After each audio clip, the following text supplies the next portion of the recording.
This is your psychology educator Asmi, and today we'll be starting with the second chapter of class 12 psychology, that is self and personality. अब self क्या होता है and personality क्या होता है, इन दोनों ही terms को हम इन डिटेल पढ़ेंगे इस चैप्टर में. अगर हम बेसिकली समझाएं तो सेल्फ हमारे आइडियाज़ को रिप्रेजेंट करता है एंड हमारी पर्सनालिटी हमारे बिहेवियर को रिप्रेजेंट करता है. Self is totality of an individual conscious experiences. Conscious experiences मतलब वो एक्सपीरियंसेस जिनके बारे में हम अवेयर हैं, हमें पता है, हमें उसकी नॉलेज है. तो conscious experiences, ideas, thoughts, feelings with regard to her self और himself developed since the beginning. मतलब हमारे पैदा होते ही जो हमने एक्सपीरियंस करा, जो हमारे थॉट्स थे, जो हमारे फीलिंग्स थे, वो बनते हैं हमारा सेल्फ. ठीक है. As a child grows older the idea of self emerges and its formation begins. You all know that I'll be teaching class 12 psychology on this channel, but I have my own YouTube channel, Humanities Forum, where I'll be sharing my own secrets, tips and tricks and my journey with you all. So go right now and subscribe to Humanities Forum because I'm coming up with very exciting and informative videos for you all. अब होती हैं दो तरह की identity, personal identity और social identity.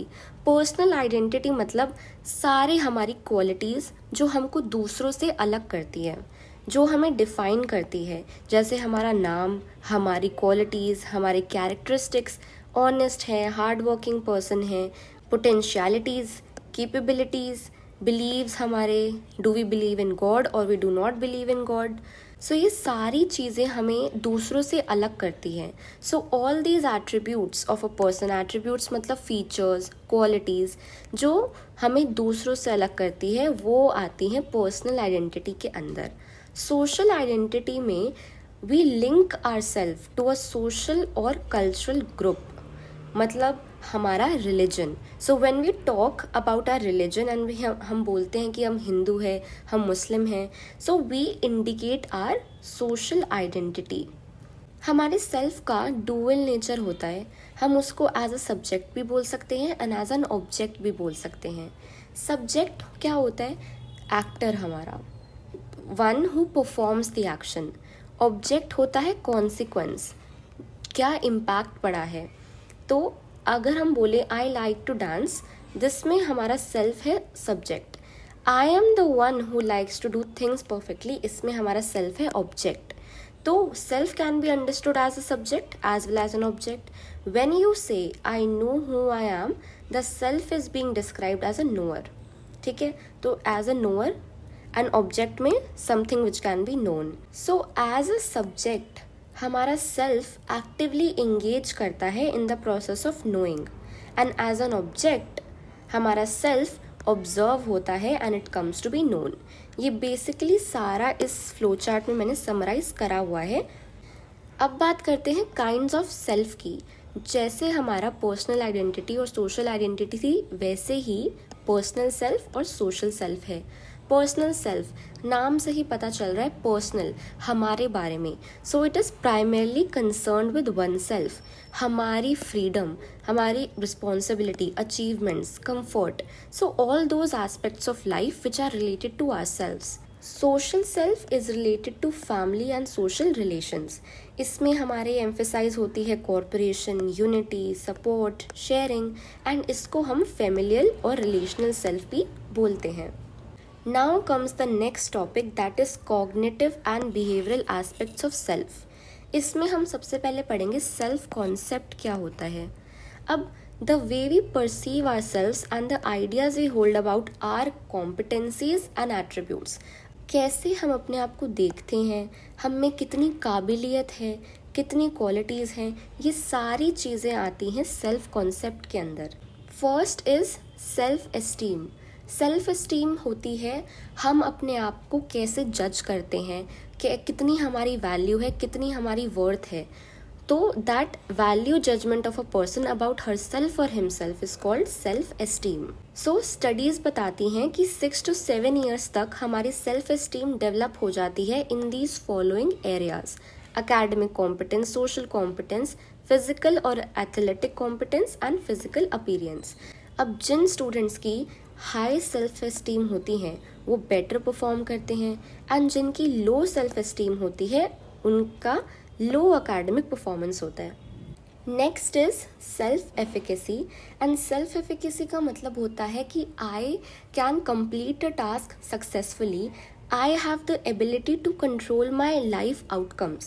So a person who believes that he or she has the ability or behaviors required by a particular situation, तो उस person में होती है high self efficacy. अब ये जो self efficacy का notion है ये बेस्ड है बंदूरा सोशल लर्निंग थ्योरी पर, एंड इसकी स्टडीज़ में बताया जाता है कि children and adults learn behaviour by observing and imitating others. Next is self-regulation, which is the ability to organize and monitor our own behavior. हम कैसे अपना behavior organize कर लेते हैं according to the situation, and the people who can change their behavior according to the demands of an environment are high on self-monitoring. सो हमारी life में ऐसी बहुत सिचुएशंस आती हैं जिनमें बहुत हम प्रेशराइज हो जाते हैं एंड हमें अपने आप को कंट्रोल करके रखना पड़ता है, and this becomes possible through what is commonly known as willpower. Next is self control, मतलब लर्निंग टू डिले और defer the gratification of needs.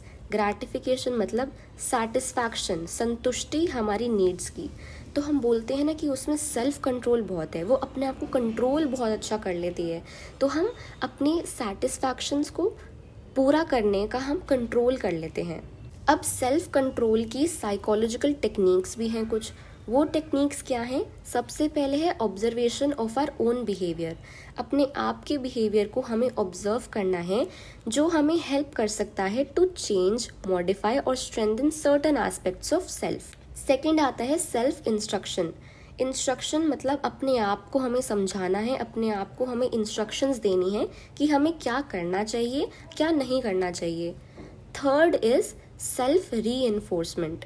Reinforcement में क्या होता है? Rewarding behaviours that have pleasant outcomes. मतलब अगर आपके एक एग्ज़ाम में अच्छे मार्क्स आए तो आप अपने आप को रिवॉर्ड देने के लिए मूवी देखने जाते हो अपने फ्रेंड्स के साथ, so you give your self a reward. Next आता है कल्चर एंड सेल्फ, जिसमें हम देखेंगे कि हमारे वेस्टर्न कल्चर में सेल्फ कैसा है और इंडियन कल्चर में सेल्फ कैसा है। तो वेस्टर्न कल्चर की बात करें तो इसमें boundaries are fixed between self and group, ठीक है, और क्लियर डाइकोटमीज है। डाइकोटमीज मतलब क्लियर क्लासिफिकेशन है, सेपरेशन है, डिफरेंस है between group and other, man and nature, subjective and objective. अगर यहाँ देखें तो ये है हमारा वेस्टर्न पर्सपेक्टिव, जिसमें डिफरेंस है इंडिविजुअल और ग्रुप के बीच में। इंडिविजुअल मतलब हमारा सेल्फ, सो क्लियर डाइकोटमीज है। The self and group exist as two different entities, दो अलग अलग चीज़ें हैं। वेस्टर्न कल्चर में individual members maintain their individuality and individualistic है वो, मतलब सब अपना अपना देखते हैं, एक इंडिविजुअल ओरिएंटेशन है। इंडियन कल्चर की बात करें तो इसमें जो सेल्फ है it is categorised by shifting nature of the boundary between self and group. जो बाउंड्रीज है बिटवीन सेल्फ एंड ग्रुप की वो शिफ्ट होती रहती है। मतलब our self at one moment expands to fuse with others, but at the next moment it is completely withdrawn. कभी कभार वो दूसरों को इंक्लूड कर लेता है, बट द नेक्स्ट मोमेंट वो एकदम कम्प्लीटली विड्रॉन हो जाता है एंड फोकस करता है अपने आप पर, इंडिविजुअल पर। इंडियन व्यू में क्लियर डायकोटमीज नहीं है। ये है हमारा इंडियन पर्सपेक्टिव, एंड इसमें हम देख सकते हैं कि इंडिविजुअल ग्रुप के अंदर है। इसमें कलेक्टिविस्टिक ओरिएंटेशन होती है। जैसे वेस्टर्न में इंडिविजुअलिस्टिक थी, इंडियन में कलेक्टिविस्टिक होती है। तो हमारे वेस्टर्न और इंडियन कल्चर में डिफरेंस आ सकता है, तो हमें याद रखना है कि वेस्टर्न में बाउंड्रीज फिक्स्ड होती है, इंडियन में बाउंड्री शिफ्टिंग नेचर की होती है। कभी वो कम्प्लीटली इंडिविजुअल सेल्फ पे फोकस करता है एंड कभी वो दूसरों को इंक्लूड कर लेता है। वेस्टर्न में क्लियर डायकोटमीज है, इंडियन में क्लियर डायकोटमीज नहीं है। वेस्टर्न क्या है? इंडिविजुअलिस्टिक है, बट इंडियन कलेक्टिविस्टिक है। अब हम अपना सेल्फ का पार्ट कंप्लीट कर चुके हैं एंड अब हम पढ़ेंगे personality. Personality is derived from a Latin word called persona। एक लेमैन की लैंग्वेज में हम बात करें तो personality is basically the physical appearance of an individual. When we find someone good looking, we automatically assume, हम ये सोच लेते हैं कि उसकी पर्सनालिटी भी चार्मिंग होगी, बट साइकोलॉजिकल टर्म्स में ऐसा नहीं है। Personality is the characteristic way of responding to individuals and situations. अब पर्सनालिटी के कुछ फीचर्स हैं वो भी देख लेते हैं। पर्सनालिटी के अंदर फिजिकल एंड साइकोलॉजिकल दोनों कंपोनेंट्स आते हैं। लेमैन की लैंग्वेज में सिर्फ फिजिकल अपीयरेंस आती है, बट एक्चुअली में पर्सनालिटी के अंदर फिजिकल एंड साइकोलॉजिकल दोनों कंपोनेंट्स आते हैं। Its expression in terms of behaviour is fairly unique in a given individual. हर एक इंडिविजुअल में डिफरेंट तरह से पर्सनालिटी एक्सप्रेस होती है। So it's main feature do not easily change with time. Time के साथ साथ पर्सनालिटी के फीचर चेंज नहीं होते। But personality is also dynamic in the sense that some features may change due to internal or external situational demands। मतलब वो dynamic भी है, जो उसके फीचर्स हैं वो चेंज हो भी सकते हैं। अब हमारी पर्सनालिटी को पढ़ने के लिए बहुत सारी अप्रोचेस बनाई गई हैं। वो कौन कौन सी हैं? Type approach, trait approach, interactional approach, psychodynamic, post Freudian, behavioural, cultural and humanistic. इन सारी अप्रोचेस को हम इस चैप्टर में पढ़ेंगे। सबसे पहले है टाइप अप्रोचेस, जिसमें 6 थ्योरीज हैं या 6 कैटेगरीज हैं ऑफ पर्सनालिटी।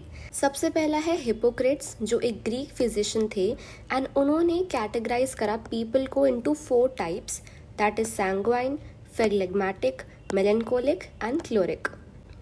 सेकेंड है चरक संहिता, जिसमें क्लासिफिकेशन हुई है as vata, pitta, kapha on the basis of 3 humoral elements called tridosha. And इसमें हर एक टाइप का एक टेम्परामेंट है जिसको बोलते हैं प्राकृति। ये सारे नाम याद करने वाले हैं, इसमें कुछ समझाने वाला एज सच है नहीं। थर्ड है typology of personality based on 3 gunas, that is sattva, rajas and tamas. So sattva gun is cleanliness, truthfulness, duties. Rajas gun is intensive activity, desire for sense gratification. Tamas guna is anger, arrogance, depression. ये सारी आपको याद रखनी है। फिर fourth आता है हमारा शेल्डन का क्लासिफिकेशन, जिन्होंने यूज़ करा था हमारी body build and temperament to classify people as endomorphic, mesomorphic and ectomorphic। So endomorphic का body type होता है fat, round and they are very relaxed, they are sociable। mesomorphic की body type होती है strong, musculature, rectangular, strong body build and temperament wise they are energetic and courageous। ectomorphic की बात करें तो they are thin, long, fragile and temperament type they are brainy, artistic and introverted। Next आती है Jung की theory, जिन्होंने classify करा है people as introverts and extrovert. Introverts are those who prefer to stay alone, they avoid others, they are withdrawn and extroverts are sociable, outgoing, they are drawn to occupations that allow dealing directly with people. तो हमें पता है introverts and extroverts क्या होते हैं। Sixth है Friedman and रोजनमैन, जिन्होंने classify करा है as type A, type B. Type A वाले लोग are susceptible to hypertension and coronary heart disease. They are highly motivated, impatient, they feel short of time, they are always in a great hurry, they are burdened with work। And type B है absence of type A वाले traits, मतलब they are not very motivated, they are patient, they are like they procrastinate. Then आता है Morris, जिन्होंने classify करा है as type C and type D. Type C people are prone to cancer and they are cooperative, unassertive and they suppress negative emotion. Type D की बात करें तो they are prone to depression, उनको depression हो सकता है। अब हम ट्रेट अप्रोच की बात करें तो trait is the building block of personality. हर एक ट्रेट हमारी पर्सनालिटी को डिस्क्राइब करती है। ट्रेट्स स्टेबल होते हैं, कंसिस्टेंट होते हैं एंड जो स्ट्रेंथ और कॉम्बिनेशंस होती हैं ट्रेड्स के वो हर एक इंडिविजुअल में डिफ़र करती है। ट्रेट अप्रोच में सबसे पहली थ्योरी है ऑलपर्ट की ट्रेट थ्योरी, जिसमें गॉर्डन ऑलपर्ट ने हमें 3 ट्रेट्स दिए, that is cardinal traits, central traits and secondary traits. अब ये सारे ट्रेट्स क्या होते हैं? कार्डिनल की बात करें तो they are highly generalised dispositions. ये टर्म्स बहुत ही इंपॉर्टेंट है, ये याद रखने हैं।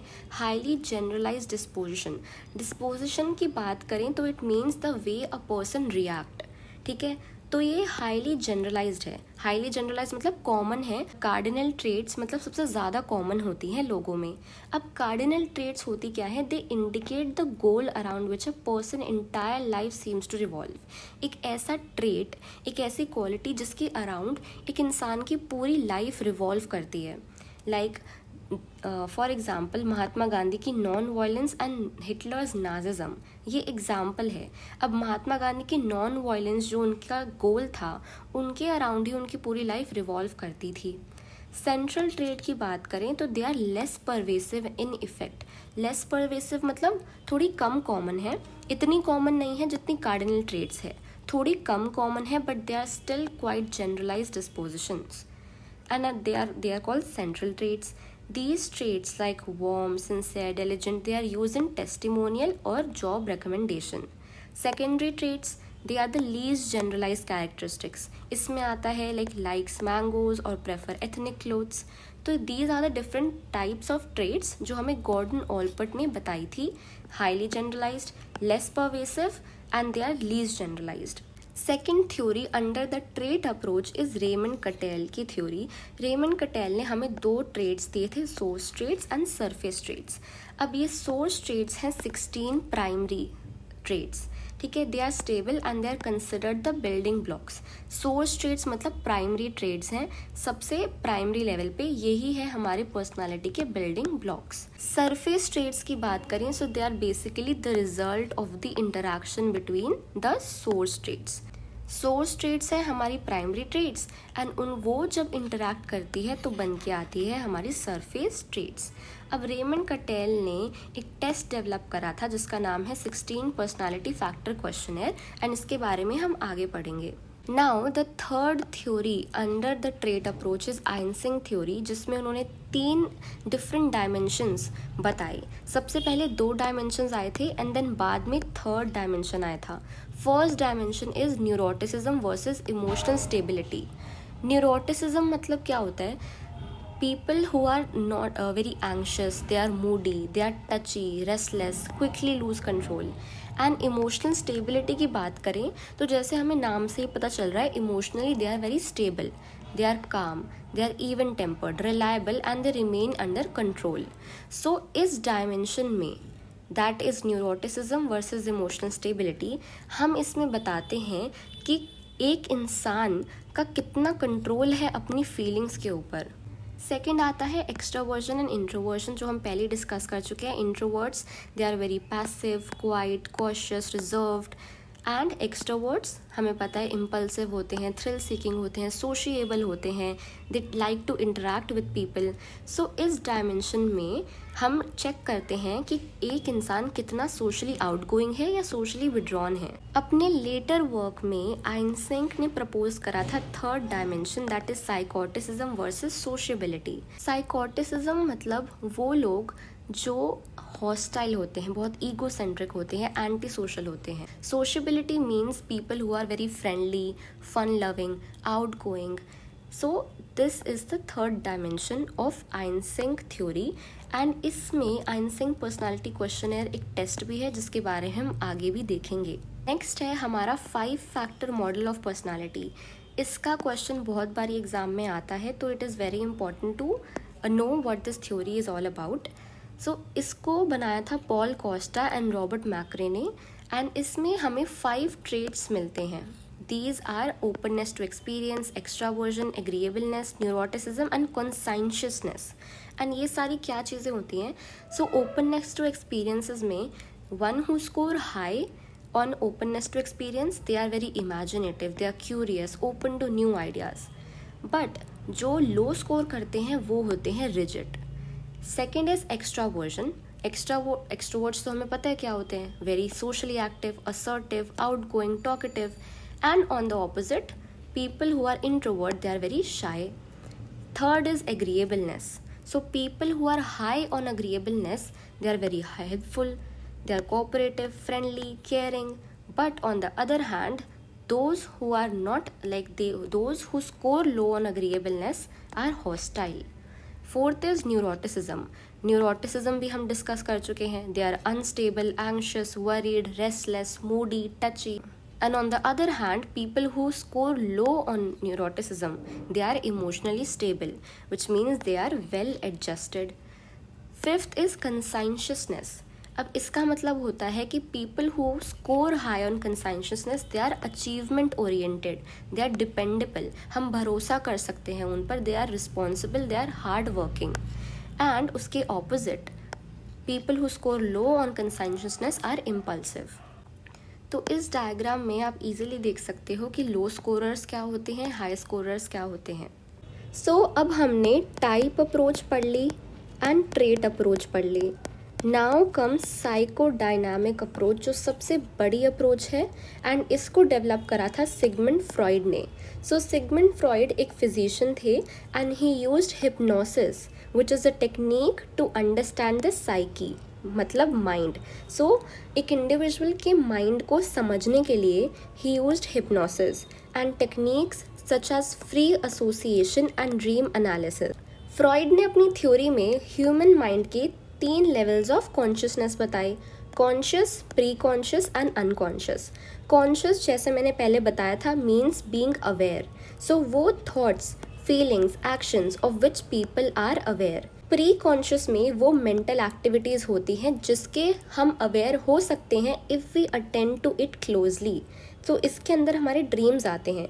We can be aware of them only if we attend to them closely. And unconscious में वो मेंटल एक्टिविटीज़ होती हैं जिसके हम अनअवेयर हैं.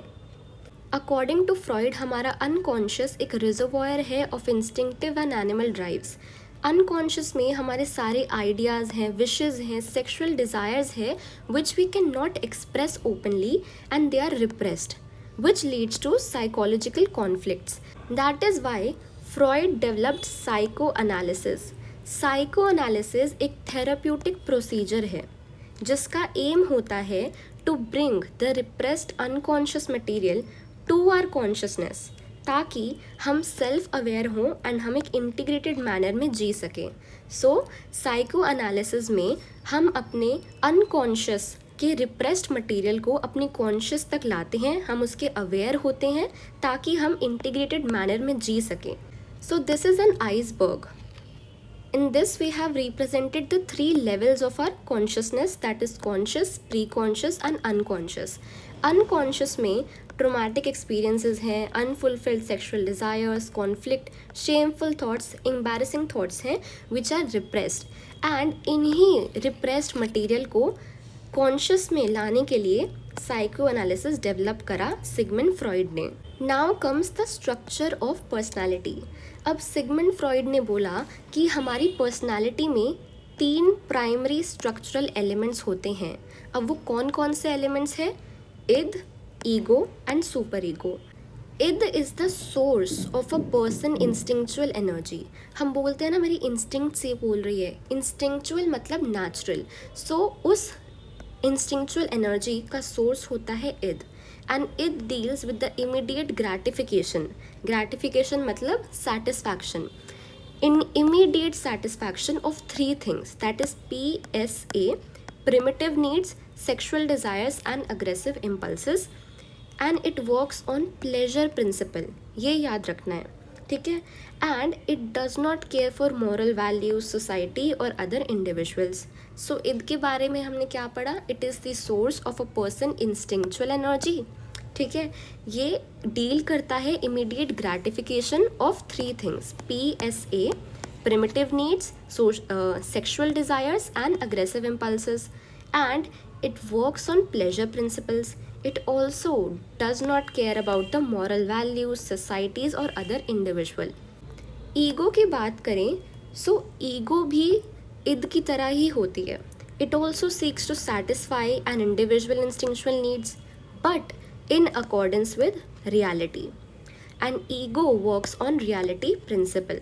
So while id हमारा demanding होता है, unrealistic होता है and works according to the pleasure principle, हमारा ego is very patient, reasonable and works by the reality principle. Superego हमें बताता है कि whether gratification of our need is ethical और not.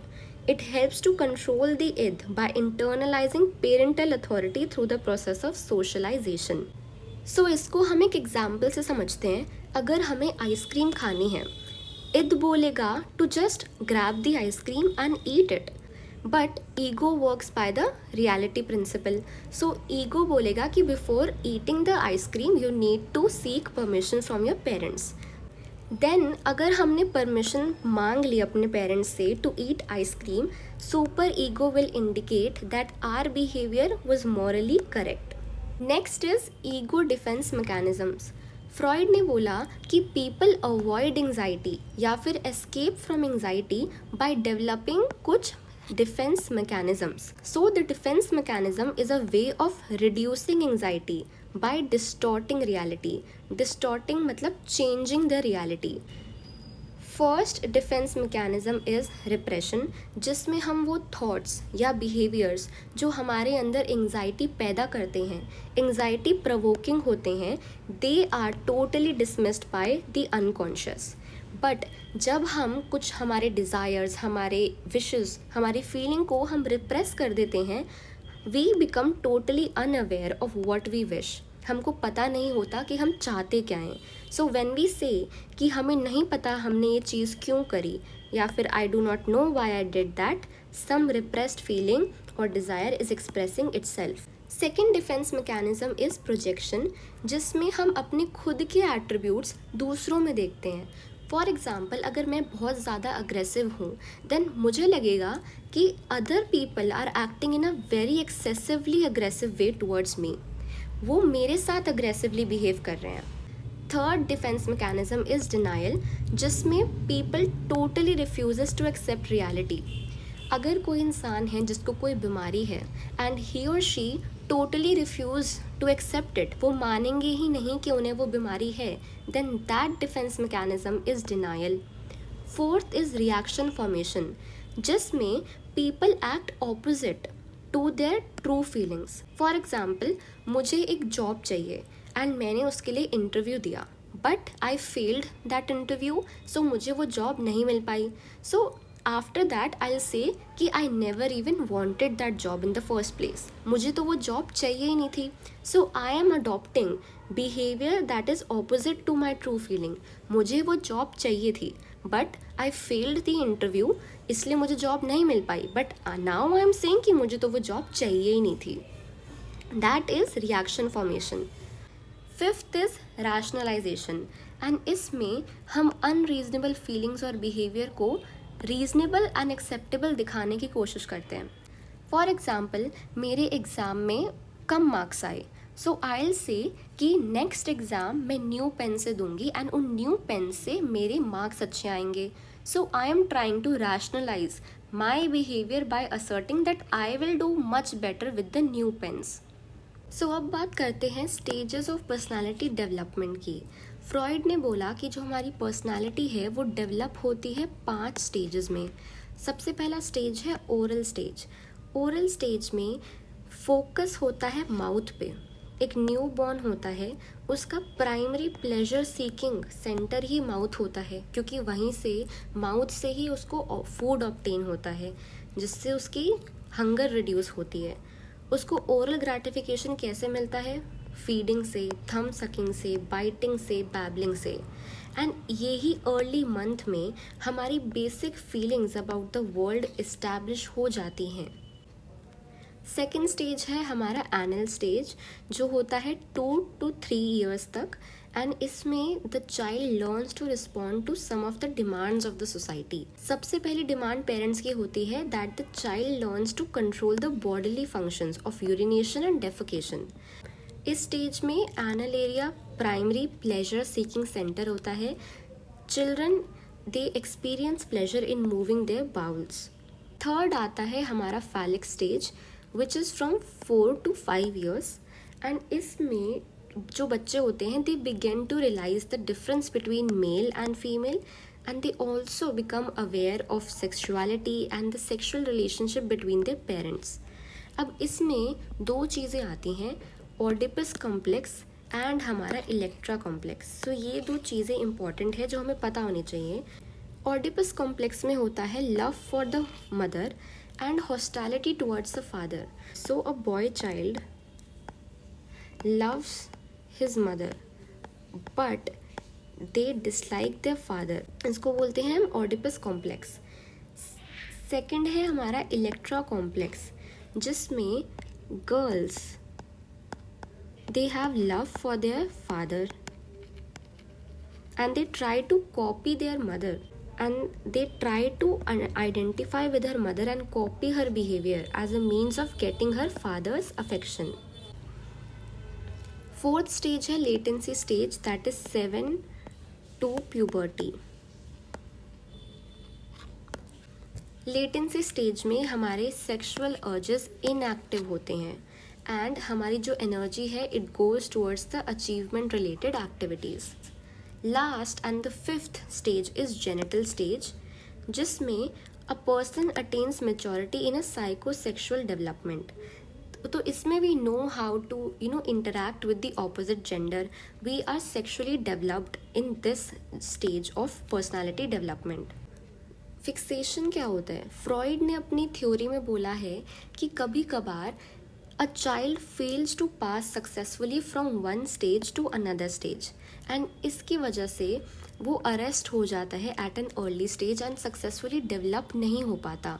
So if a child fails to pass successfully through a stage, it leads to fixation of that stage। So, psychodynamic approach के बाद आती है हमारी पोस्ट फ्रॉइडियन अप्रोचेस। तो psychodynamic में Freud ने अपनी थ्योरीज दी थी बट उसके बाद बहुत सारे लोगों ने अपनी खुद की थ्योरीज दी जो थोड़ी सी डिफरेंट थी फ्रॉइड की थ्योरी से। अब ऐसी हम 5 थ्योरीज पढ़ेंगे जिसमें से सबसे पहली है कार्ल यंग की theory that is aims and aspirations. इसमें यंग ने बोला कि human beings are guided by aims and aspirations not only sex and aggression, जैसा फ्रॉइड ने बोला था। एंड उन्होंने अपनी खुद की एक थ्योरी बनाई पर्सनालिटी की जिसका नाम था एनालिटिकल साइकोलॉजी एंड इसमें बोला कि personality consist of competing forces and structures with in the individual rather between the individual and the demands of the society or between individual and reality। Carl Jung ने बोला कि personality में ऐसे forces होती हैं, स्ट्रक्चर्स होते हैं जो एक इंडिविजुअल के अंदर होते हैं and they are not related to demands of the society और द रियलिटी। नाउ उन्होंने ये भी बोला कि एक कलेक्टिव अनकॉन्शियस है। कलेक्टिव अनकॉन्शियस में आर्केटाइप्स हैं या प्रीमॉर्डियल इमेज है। आर्केटाइप्स होते हैं मदर अर्थ या फिर god. They are not individually acquired but they are inherited. So Carl Jung ने आर्केटाइप्स का भी हमें कॉन्सेप्ट दिया। सेकेंड थ्योरी आती है केरन हॉर्ने की एंड उन्होंने अडॉप्ट करा एक more positive view towards human life. उन्होंने सबसे पहले चैलेंज करा फ्रॉइड का treatment of women as inferior. Freud ने अपनी स्टडीज़ में हमेशा मेल को कंसिडर करा था एंड फीमेल्स के एक्सपीरियंसेस को एकदम इग्नोर कर दिया था। इसलिए केरन हॉर्नेज ने सबसे पहले चैलेंज करा फ्रॉइड के treatment of women as inferior को। सो केरन हॉर्ने ने अपनी थ्योरी में बोला कि हर एक जेंडर की कोई ना कोई खूबी होती है, कोई ना कोई क्वालिटीज़ होती हैं जो एडमायर कर सकते हैं एंड कोई भी जेंडर सुपीरियर या इंफीरियर नहीं होता। केरन हॉर्ने ने यह भी बोला कि psychological disorders were caused by disturbed interpersonal relationship during childhood. अब पेरेंट्स अपने चाइल्ड के टुवर्ड्स इनडिफरेंट होंगे, डिस्करेजिंग होंगे, तो चाइल्ड इनसिक्योर फील करेगा एंड उसमें बेसिक एंजाइटी आ जाएगी। थर्ड थ्योरी है एल्फ्रेड एडलर की एंड उनकी थ्योरी का नाम था इंडिविजुअल साइकोलॉजी। उन्होंने बोला कि जो ह्यूमन बिहेवियर है पर्पसफुल होता है, गोल डायरेक्टेड होता है and each one of us has the capacity to choose and create. जो हमारे पर्सनल गोल्स होते हैं वो हमारा सोर्स होता है मोटिवेशन का, and they provide us with security and help us in overcoming the feeling of inadequacy. तो इसमें हमारा इन्फीरियोरिटी कॉम्प्लेक्स की भी बात करी हुई है, विच अराइजेस फ्रॉम द चाइल्डहुड। हमें पता है इन्फीरियोरिटी कॉम्प्लेक्स मतलब कि हम फील करते हैं कि हम दूसरों से कम हैं। सो these are the feelings of inadequacy and guilt which we suffer from, and in order to overcome this we need personal goals. Fourth theory आती है एरिक फ्रॉम की। उन्होंने अपनी थ्योरी डेवलप करी फ्रॉम अ सोशल ओरिएंटेशन। उन्होंने बोला कि human beings जो होते हैं वो होते हैं social beings, and they can be understood in terms of their relationship with others. कैसे वो दूसरों के साथ रहते हैं, how social they are, how they behave with others, this is how we can understand human beings. उन्होंने ये भी बोला कि जो हमारी पर्सनालिटी है वो डेवलप होती है from our experiences with other individuals. जैसा मैंने बोला कि हम दूसरों के साथ कैसे रहते हैं, कैसा बिहेव करते हैं, all these experiences helps in building our personality. Fifth theory is Erik Erikson की सर्च फॉर आइडेंटिटी, जिसमें उन्होंने हमें इम्पोर्टेंस बताई rational and conscious ego processes की। एरिक एरिक्सन का आइडेंटिटी क्राइसिस का कॉन्सेप्ट बहुत फेमस हुआ था। उसमें उन्होंने बताया था कि यंगस्टर्स के पास एक पर्सपेक्टिव होना चाहिए, एक डायरेक्शन होना चाहिए, which will give them a meaningful sense of unity and purpose. तो हमारी लाइफ में एक गोल बहुत इंपॉर्टेंट है, एक डायरेक्शन बहुत इंपॉर्टेंट है, उसी से हमें एक पर्पस मिलेगा लाइफ में। हमें पता होगा कि हमें आगे जाके करना क्या है, क्या बनना है। अब साइकोडायनामिक थ्योरीज ने फेस करे थे कुछ strong criticism. These are that the theories are largely based on case studies and they lack a rigorous scientific basis.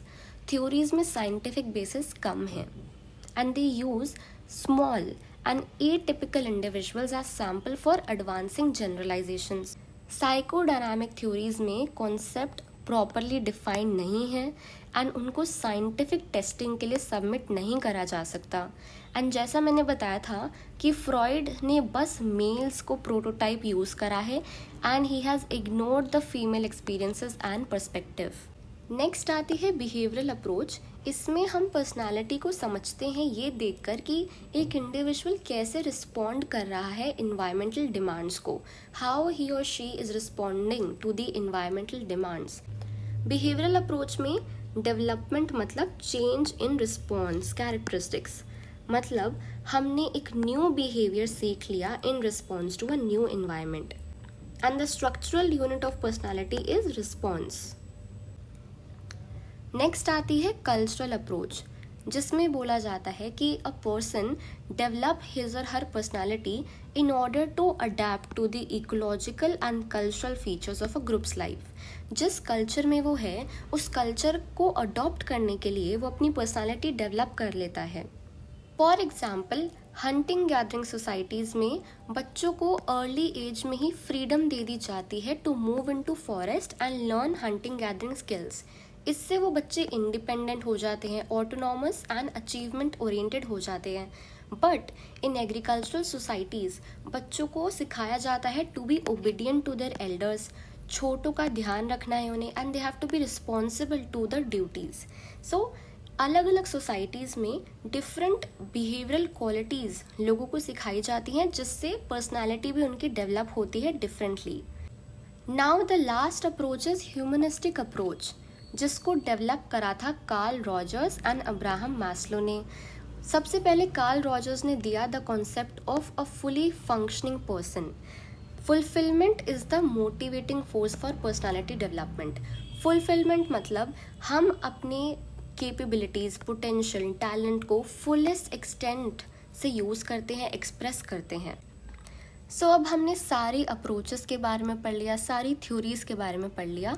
Now comes the last topic of the chapter, that is assessment of personality.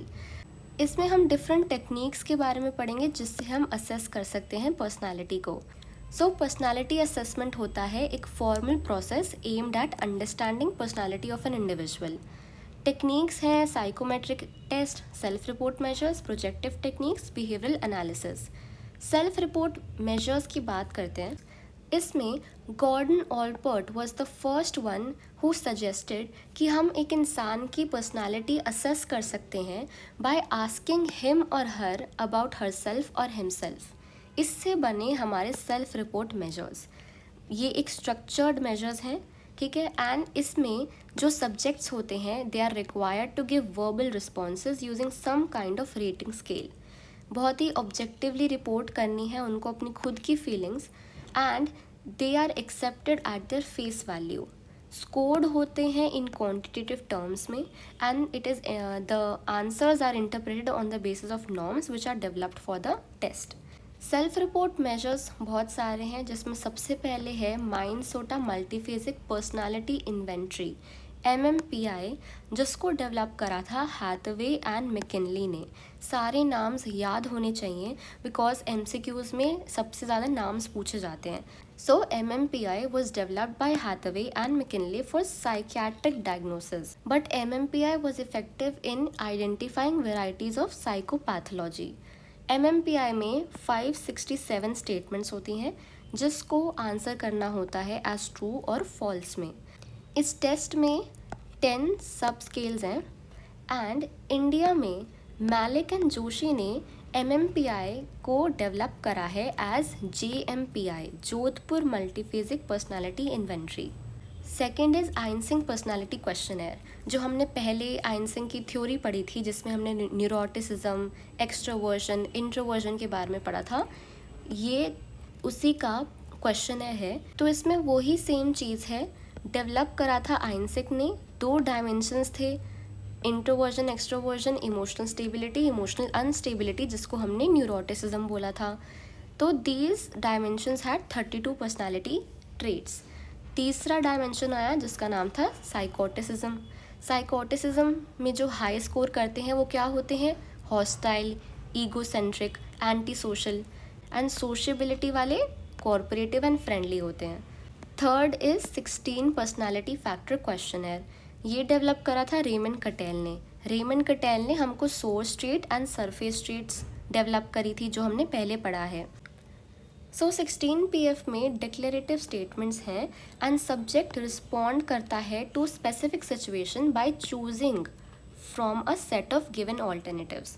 अब ये use हो सकता है high school level students के लिए as well as adults के लिए भी, and it is extremely useful in career guidance, occupational testing and vocational exploration. Self report test के कुछ लिमिटेशंस भी होते हैं। सबसे पहला है सोशल डिज़ायरेबिलिटी। सोशल डिज़ायरेबिलिटी मतलब जो हमारा सब्जेक्ट है वो हमेशा वो वाला आंसर चूज़ करेगा जो उसको लगता है सोशली डिज़ायरेबल बिहेवियर है।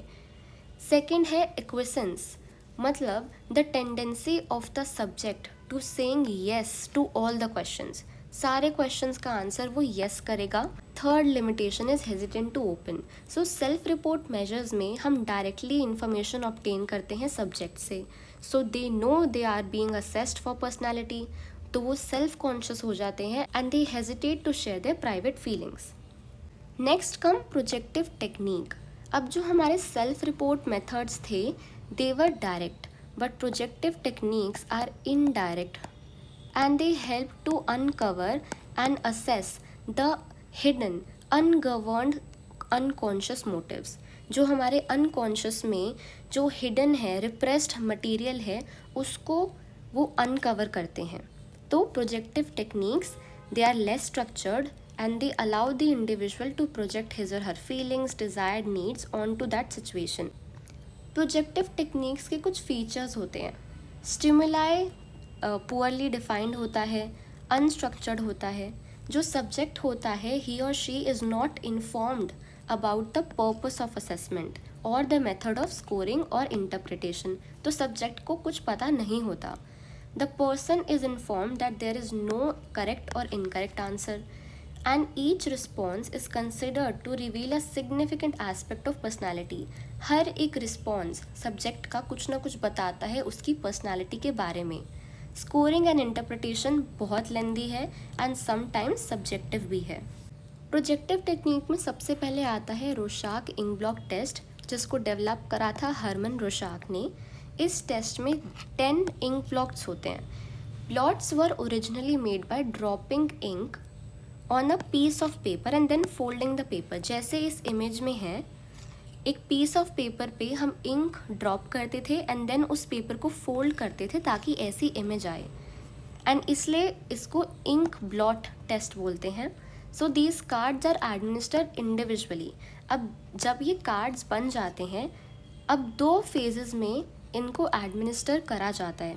फर्स्ट फेज को बोलते हैं हम परफॉर्मेंस प्रॉपर. इसमें सब्जेक्ट्स को कार्ड दिखाए जाते हैं एंड उनसे पूछा जाता है कि इनको इस कार्ड में क्या दिख रहा है. सेकेंड फेज में होती है इंक्वायरी एंड उसमें एक डिटेल रिपोर्ट बनाई जाती है of subject responses and subject से पूछा जाता है कि why, where, on what basis was a particular response made. उन्होंने वो रिस्पॉन्स क्यों दिया. Next is the thematic apperception test, TAT, जिसको डेवलप करा था मॉर्गन एंड म्यूरे ने. So it is a little more structured than ink block test. इसमें 30 black and white picture cards होते हैं एंड एक ब्लैंक कार्ड होता है. हर एक पिक्चर डिपिक्ट करता है एक या एक से ज़्यादा लोग इन अ वेराइटी ऑफ सिचुएशंस. ठीक है, एक पिक्चर प्रिंट होती है एक कार्ड पे. अब ये सारे कार्ड्स एक एक करके सब्जेक्ट के सामने प्रेजेंट करे जाते हैं and the subject is asked to tell a story describing the situation which is presented in that particular card. एक स्टैंडर्ड प्रोसीजर बनाया गया है for scoring of TAT responses and Indian adaptation करी गई है by Uma Chaudhary of TAT. Next is picture frustration study. इस test में cartoon like pictures होती हैं जो डिपिक्ट करती हैं situations where one person is frustrating other. तो सब्जेक्ट को पूछा जाता है कि what the frustrated person will do now. अब an attempt is made to examine whether the focus is on frustrating object or protecting the frustrating object or on a constructive solution of the problem. Parikh has adapted this test for use with the Indian population. Next is our sentence completion test and इस test में हम use करते हैं a number of incomplete sentences and हम subject को बोलते हैं कि आपको इन इनकम्प्लीट सेंटेंसेस की एक एंडिंग प्रोवाइड करनी है. So it is held that the type of endings which are used by the subjects reflect their attitude, motivation and conflict. For example, my father is, my greatest fear is, I am proud of, the best thing about my mother is. So जो भी ending हमारा subject इन incomplete sentences को देगा, they will reveal the unconscious motivations of the subject. The last is draw a person test. And इसमें हम subject को एक pencil देते हैं, इरेजर देते हैं एंड वी आस्क हिम और her to draw a person. So after the completion of the drawing, the subject is asked to draw the figure of an opposite sex person.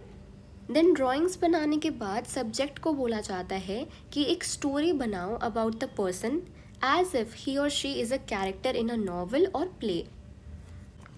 अब बात करते हैं behavioral analysis की, जिसमें हम पढ़ेंगे interview, observation, ratings, nomination and situational test के बारे में.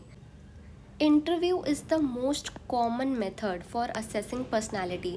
इंटरव्यू सबको पता है क्या होता है. Face to face we obtain information from a person and interview 2 type के होते हैं. स्ट्रक्चर्ड इंटरव्यू होता है and unstructured interview. Structure interview में स्पेसिफिक क्वेश्चंस पूछे जाते हैं एंड एक सेट प्रोसीजर फॉलो होता है. बट अनस्ट्रक्चर्ड इंटरव्यू में बहुत सारे क्वेश्चंस पूछे जाते हैं which are not specific to develop an impression about a person. And जिस वे में सब्जेक्ट अपने आप को प्रेजेंट करता है इंटरव्यू में एंड हाउ ही और she answers to the question reveals a lot about his और her personality. Next comes observation. Now this is a very sophisticated procedure जो अनट्रेंड लोग नहीं कर सकते. केयरफुल ट्रेनिंग चाहिए होती है एंड एक फेयरली डिटेल्ड गाइडलाइन के साथ ही हम बिहेवियर को एनालाइज करके पर्सनैलिटी को असेस करते हैं. सो ऑब्जर्वेशन की कुछ लिमिटेशंस होती हैं. फर्स्ट, प्रोफेशनल ट्रेनिंग रिक्वायर्ड है for the collection of useful data. Second is that psychologist mature होना चाहिए. Maturity of the psychologist is pre condition for obtaining valid data. Third is that mere presence of the observer may contaminate the result. अब observer की presence की वजह से हमारे person का behaviour influence हो सकता है एंड गुड डेटा ऑब्टेन नहीं होगा. Next is behavioural ratings. And behavioural ratings use होती है for personality assessment in educational and industrial settings. अब बिहेवियरल रेटिंग्स उन्हीं लोगों से ली जाती है जो असेसी को बहुत ही क्लोजली इंटीमेटली जानते हैं and they have interacted over a period of time. तो जिसकी पर्सनालिटी असेस हो रही है उसको जो लोग बहुत अच्छे से जानते हैं उसी से हम बिहेवियरल रेटिंग्स लेते हैं. सो इस मेथड की लिमिटेशंस क्या हैं कि सबसे पहले raters are influenced by a single favourable or unfavourable trait. मतलब एक अच्छी या फिर एक बुरी क्वालिटी या फिर कोई फीचर को लेकर एक इंसान की ओवरऑल पर्सनालिटी को जज कर लिया जाता है विच इज़ रॉन्ग. इसको बोलते हैं हम हैलो इफ़ेक्ट, क्योंकि एक अच्छी या एक बुरी क्वालिटी को लेकर हम पूरी पर्सनालिटी एक पूरे इंसान को जज नहीं कर सकते. Second is that raters have a tendency to place individuals either in middle of the scale or in extreme positions. तो इसको बोलते हैं middle category bias या फिर extreme response bias. Next is nomination. Nomination को हम यूज़ करते हैं in obtaining peer assessment. इसमें भी हम उन लोगों के साथ इसको यूज़ करते हैं who have been in long term interaction और they know each other very well. Now nomination में लोगों से पूछा जाता है कि आपको एक या एक से ज़्यादा लोग चूज़ करने हैं with whom they want to work, they want to study and they want to participate in any other activity. Then उनसे पूछा जाता है कि they are also asked to specify the reason कि आपने वही इंसान चूज़ क्यों करा. नाउ उन नॉमिनेशंस के बेसिस पे हम पर्सनैलिटी एनालाइज करते हैं एंड बिहेवियरल क्वालिटीज़ एनालाइज करते हैं. Last is situational test. And ये टेस्ट हमें बताते हैं कि कैसे एक पर्सन बिहेव करता है under stressful situations. So the subject is required to perform a task, ठीक है, with people who are instructed to be non cooperative and interfering. So एक रोल प्ले होता है जिसमें सब्जेक्ट को एक टास्क कंप्लीट करना है दूसरे लोगों के साथ, but those people are instructed to be non-cooperative and interfering. So guys, we have finally completed the second chapter of class 12 psychology. If you guys have any doubts or suggestions, please drop them in the comments. And don't forget to like, share and subscribe to Humanities. I will see you guys in the next video. Till then, keep learning.